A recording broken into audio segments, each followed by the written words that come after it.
రమేష్ గారికి, RMP union leaders అందరికీ కూడా, అలాగే ఇక్కడికి హాజరైనటువంటి సోదరీమణులందరికీ కూడా, ఆర్ఎంపీ డాక్టర్లందరికీ కూడా, పిఎంపీకి అందరికీ కూడా నా హృదయపూర్వక నమస్కారాలు తెలియజేస్తాను.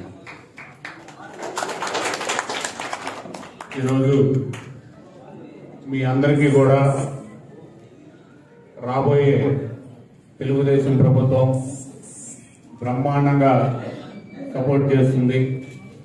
దానికి ఎరపతినేని శ్రీనివాసరావు గారు 100కి 200% మీకు అందరికీ కూడా అండగా ఉంటారు. వారికి తోడుగా మేము మీ అందరికీ అండగా ఉంటాము. మేము ఏదో హాస్పిటల్స్ టౌన్స్ లో ఉంటాయి, మీరు ప్రతి గ్రామంలో వ్యక్తిగత సంబంధాలు అనేవి మీకే ఉంటాయి. మీరు ఇంటికి వెళ్ళి అన్న మామ అనుకుంటా ఇంట్లో అందరితో వ్యక్తిగత సంబంధాలు నేర్పుకొని వాళ్ళ కుటుంబంలో ఒక సభ్యుడిగా మీరు కూడా ఉంటారు. కాబట్టి మీరు కూడా అందరూ కూడా చంద్రబాబు నాయుడు గారి గురించి, ఎరపతినేని గారి గురించి, కృష్ణదేవరాయలు గారి గురించి, వాళ్ళు చేయబోయే మంచి పనుల గురించి మీరు వివరించండి. మీకు ఉన్న సమస్యలు అన్ని కూడా తీరుస్తారు. మీకు సర్టిఫికేషన్ కానీ ఆ ప్రాబ్లమ్స్ ఏమున్నా కానీ ఎరపతినేని గారితో, దేవరాయలు గారితో చెప్పి మనం చేయించుకోవచ్చు. ఇందులో 100కు 100% మీరు అనుకున్నవన్నీ నెరవేరుతాయి. అలాగే మీరు ఆర్ఎంపీ భవన్ ఒకటి ఎప్పటి నుంచో ప్రతి ఎలక్షన్ కి అడుగుతూ ఉంటారు. ఈసారి ఖచ్చితంగా ఎరపతినేని శ్రీనివాసరావు గారు అనుమతితోటి చెప్తా ఉన్నా, ఖచ్చితంగా మీకు సార్ వీళ్ళకి ఆర్ఎంపీ భవన్ ఒకటి మనం ప్రొవైడ్ చేద్దాం సార్. కృష్ణదేవరాయలు గారు ఫండ్స్, ఎరపతినేని గారి ఫండ్స్, 2 ఫండ్స్ కలిపి మీరు సైట్ చూసుకుంటే ఆల్రెడీ మన వాళ్ళు అడిగిన సైట్ ఉందని చెప్పారు. ఖచ్చితంగా మీకు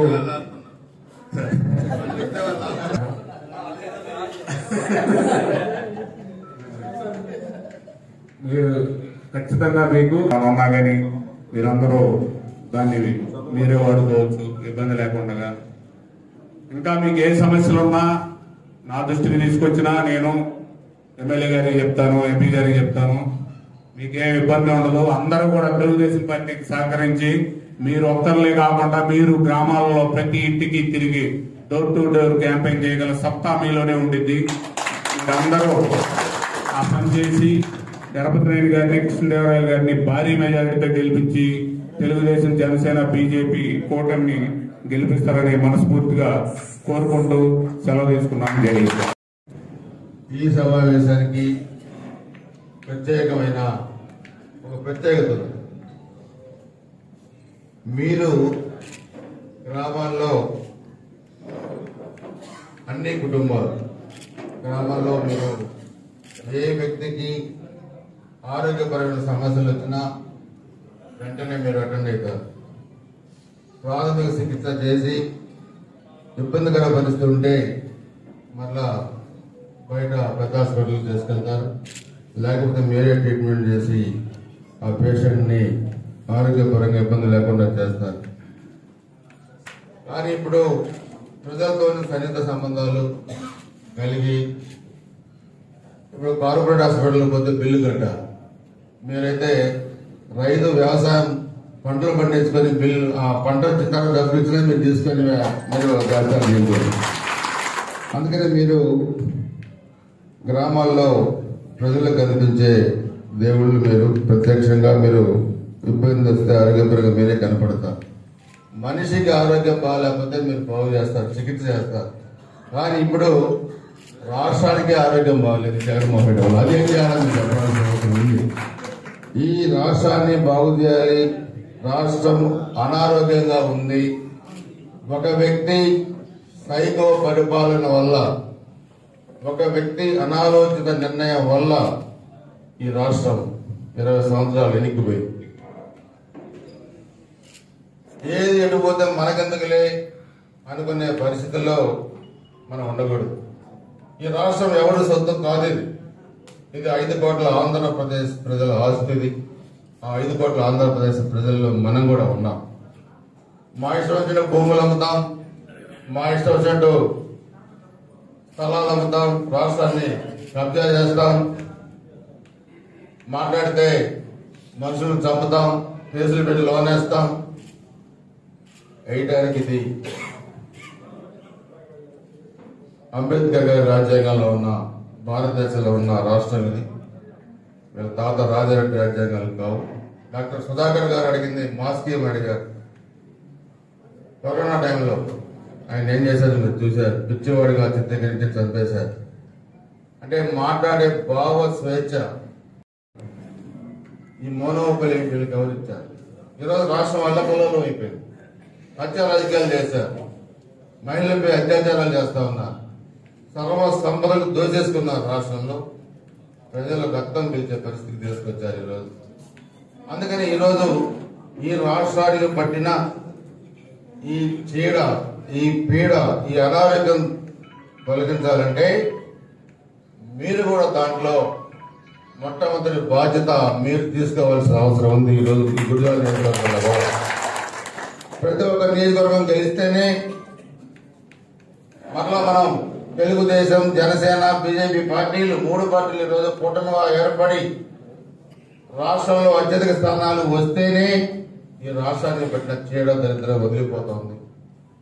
అభివృద్ధి జరగాలి రాష్ట్రంలో. అరాచకంగా అధికారం ఉందని అరాచకానికి వెళ్తే ఖచ్చితంగా ప్రకృతి అనేది ఒకటి ఉంటుంది. వీళ్ళకి సమాధానం చెప్పే పరిస్థితి కూడా త్వరలోనే రాబోతుంది. ఈరోజు మీరు ఒకటే గుర్తుపెట్టుకోవాల్సిన అవసరం ఉంది. మన వాళ్ళు కూడా చెప్పారు ఈరోజు గతంలో పారామెడికల్ కోర్సు కూడా దాన్ని కూడా మధ్యలో ఆగిపోయింది. దాన్ని కూడా చంద్రబాబు నాయుడు గారి దృష్టి కూడా తీసుకెళ్లాం. రేపు ప్రభుత్వం రాగానే దాన్ని కొనసాగించే బాధ్యతను కూడా తెలుగుదేశం, జనసేన, బీజేపీ ప్రభుత్వం తీసుకుంటుంది. అది మీకు తప్పకుండా మీకు హామీ ఇస్తా ఉన్నాం. అదేవిధంగా ఇళ్ల స్థలాలు చెప్పారు. మండల హెడ్ క్వార్టర్లో అయినా లేదా మీరు నివసించే గ్రామంలో అయినా ఇళ్ల స్థలాలే కాదు, ఇల్లు కూడా ప్రభుత్వం నుంచి కట్టిస్తామని చెప్పి కూడా అందరూ కూడా తెలియజేస్తామా. అదేవిధంగా అసోసియేషన్ బిల్డింగ్ దీనికి 25 సెంట్లు మనం ఇచ్చాం. మీకు ఇచ్చిన స్థలాన్ని కూడా ఫెన్సింగ్ చేసుకుంటే దాన్ని కూడా లాగేసుకుందాం. నా పేరు లాగేసుకున్నట్టు ఇప్పుడే చెబుతున్నాను. చాలా మంది కబ్జాలు చేసినట్టే స్థలాలు వీళ్ళు మీ స్థలం కూడా కబ్జా చేశారు. ఈరోజు ప్రైవేటు ప్రభుత్వ ఆస్తులు ఎట్లా అయిపోయాయి. ప్రైవేట్ ఆస్తులు కూడా బోర్డులు పెట్టుకుంటున్నారు. పిడుగురాలేదు మా ఆస్తి అని కబ్జా చేసే పరిస్థితి ఈ ప్రభుత్వంలో ఈ ఎమ్మెల్యే మహేష్ రెడ్డి ఆధ్వర్యంలో జరుగుతూ ఉంది. కాబట్టి మీకు ఇచ్చిన 25 సెంట్ల స్థలాన్ని జూన్ 4 తర్వాత మరలా మీకు ఇప్పిస్తాను. దానికి 10 లక్షల రూపాయల డబ్బులు కూడా ఇస్తాను. బిల్డింగ్ అని చెప్పి కూడా మీకు తెలియజేస్తా ఉన్నాం. నా ఫండ్స్ నుంచి 10 లక్షల రూపాయలు ఇస్తాం. ఎంపీ గారిని కూడా అడిగి మీరు అసోసియేషన్ బిల్డింగ్తో పాటు మీ కుటుంబాలు ఏదైనా ఫంక్షన్ జరిగితే కూడా దాంట్లో చేసుకునే విధంగా కూడా దాన్ని కట్టిస్తామని చెప్పి కూడా మీకు తెలియజేస్తా ఉన్నాం. ఎంపీ కుటుంబాల్లో మన పిల్లలు చదువుకొని బాగా మెడిసిన్ ఫ్రీ సీట్ వస్తే వచ్చిన వాళ్ళు ఉన్నారా? ఎవరన్నా ప్రస్తుతం ఉన్నారా? ఎవరన్నా? ఒకవేళ రేపు గవర్నమెంట్ వచ్చినాక వస్తే దానికి రిజర్వేషన్ ప్రకారం ప్రభుత్వానికి కట్టాల్సిన ఫీజు ఎరపలేని చారిటబుల్ ట్రస్ట్ నుంచి ఉచితంగా మేమే కడతామని చెప్పి కూడా అందుకే ఈరోజు మనందరం కూడా ఆలోచించాలి.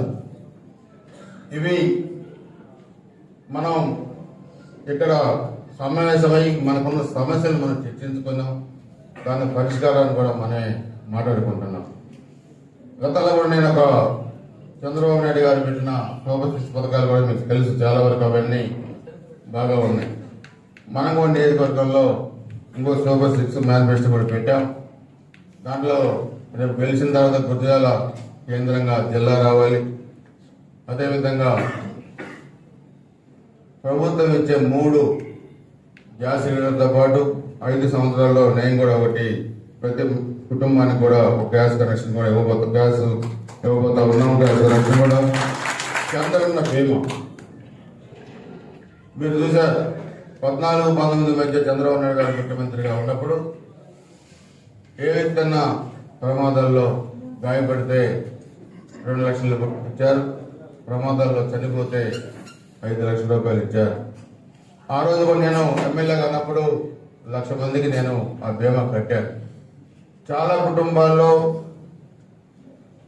వ్యక్తులు చనిపోయినప్పుడు 5 లక్షల రూపాయలు తీసుకెళ్లి ఇస్తే వాళ్ళు అడిగారు, మేము బీమా కట్టలేదు కదా, మాకు ఎలా వచ్చింది అంటే, మీరు కట్టలేదు కానీ మీ తరఫున ఎమ్మెల్యే గారు కట్టారు, అందుకే మీకు డబ్బులు వచ్చినాయని చెప్పారు. దీనిని మన ప్రభుత్వం 5 లక్షల రూపాయల చంద్రన్న బీమాని 10 లక్షల రూపాయలు చేయబోతా ఉంది. సో మా ఎలిజిబుల్ పర్సన్స్ ఎవరైతే మనకు ఉన్నారో ప్రభుత్వ నిబంధనల ప్రకారం దాదాపు 1,50,000 మంది పైన ఉన్నారు మన నియోజకవర్గంలో బీమా పథకంలో ఎలిజిబుల్ అయ్యేవారు. ఆ 1,50,000 మంది కూడా ప్రభుత్వానికి కట్టాల్సిన ఎల్ఐసి సంస్థలు కట్టాల్సిన ప్రీమియం డబ్బులు కూడా నేనే కట్టి 10 లక్షల బాండ్లు మీకు ఉచితంగా ఇవ్వబోతా ఉన్నాను. 1,50,000 మంది కూడా మీకు కూడా తెలియజేస్తా ఉన్నాను. నేను అందుకే మీకు అందరికీ చెప్పేది, ఇవన్నీ రాజకీయాల కోసం కాదు చెప్పేది.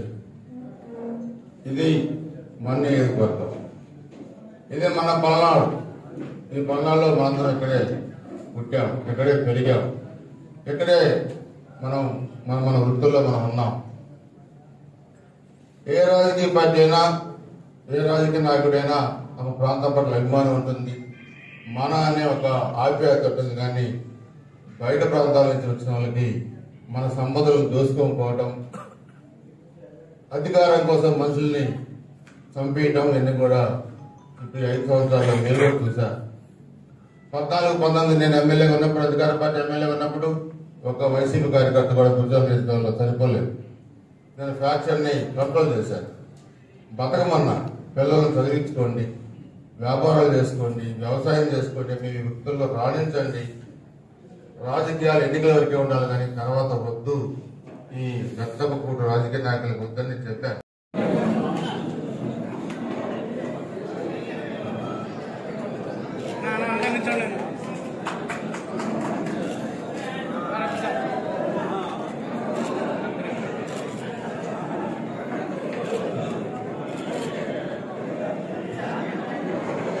వెంకయ్య చౌదరి గారు, సుబ్బరాయుడు, అల్లావుద్దీన్ గారు వచ్చి సన్మానం.